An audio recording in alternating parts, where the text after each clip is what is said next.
जय श्री राधे। जय श्री कृष्णा। पद्मिनी एकादशी व्रत कथा। त्रेता युग में महिष्मती नगर की नगरी में उपकृति वीर्य राजा राज्य करता था। उस राजा की 100 स्त्रियां थी और उनमें से किसी की भी राज्य भार लेने वाला योग्य पुत्र नहीं था। और उस राजा ने पुत्र की प्राप्ति के लिए यज्ञ किए, परंतु सब असफल रहे।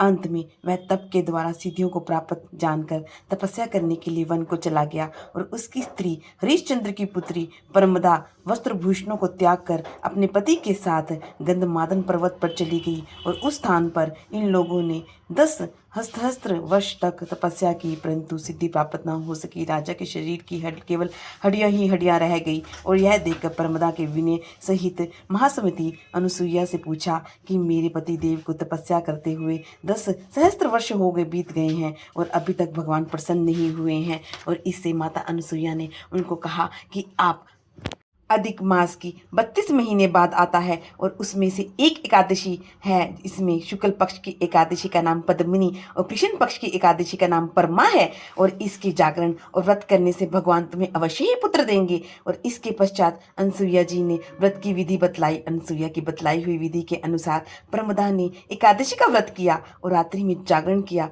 और इससे भगवान विष्णु अत्यंत प्रसन्न हुए और वरदान मांगने को कहा। रानी इस पर भगवान की स्तुति करने लगी। रानी ने कहा कि आप यह वरदान मेरे पति को दीजिए। प्रमदा का वचन सुनकर भगवान विष्णु बोले, हे प्रमदे, मल मास मुझे बहुत प्रिय है और इसमें एकादशी का व्रत तथा रात्रि जागरण तुमने विधि पूर्वक कहा है और इसीलिए मैं तुम पर बहुत प्रसन्न हूँ। इतना कहकर भगवान विष्णु राजा से बोले कि हे राजेंद्र, और तुम अपनी इच्छा के अनुसार वर मांगो, क्योंकि तुम्हारी स्त्री ने मुझको प्रसन्न किया है।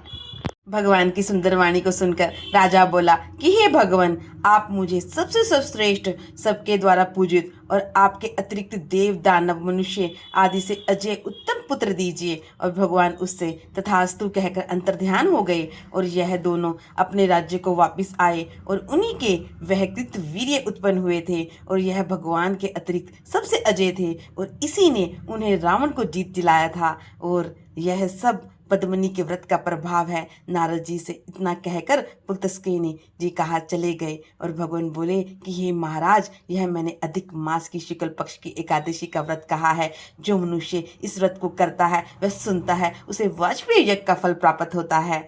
जय श्री राधे। जय श्री कृष्णा।